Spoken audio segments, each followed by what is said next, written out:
BJP कर क्या रही है?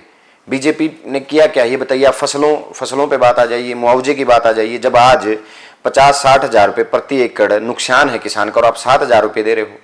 आज जब मजदूर के बेचारे के घर टूट गए, बारिश की वजह से घर गिर गए हैं, घर बर्बाद हो गए हैं, आप उनकी देखभाल नहीं कर रहे, आप उनकी सुन नहीं रहे।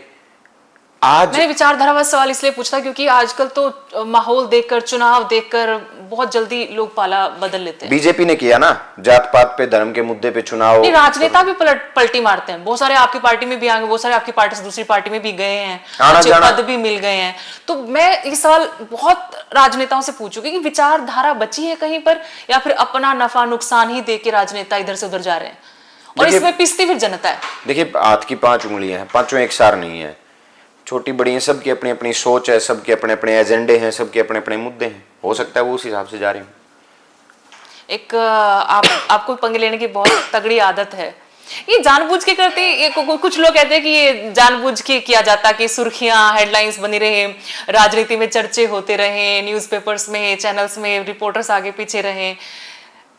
आपने एक स्टेट मैं वहां लेके जाती हूँ, आपने दिग्विजय सिंह चौटाला की एक पोस्ट पे कमेंट कर दिया। ऐसा मतलब रेयर ही हम देखते हैं इस तरह की राजनीति, और फिर वहां से आपको धमकी मिल गई जान से मारने की। एक दूसरा ही मुद्दा खड़ा हो गया वहां पर। और तो मैं थोड़े कह के आया था कि मैं कोई कमेंट करूंगा और मुझे जान से मारने की। कमेंट आपने किया, वही मैं वहां से शुरू करते हैं ना। करूंगा। अब कोई गलत बात, अरे 4.5 साल अब सत्ता की मलाई खाने के बाद आप युवाओं का भला विपक्ष में करने चले हो, ऐसे थोड़ा ही होता है। मैं सत्ता में रहूं तब तो पूछूं ना किसी को भी, किसी की जात ना पूछूं, किसी युवा को ना पूछूं, किसी की नौकरी की बात ना करूं, और फिर विपक्ष में आते ही फिर मैं युवा बचाऊंगा, मैं युवा फलान करूंगा, ऐसे थोड़ा ही होता है।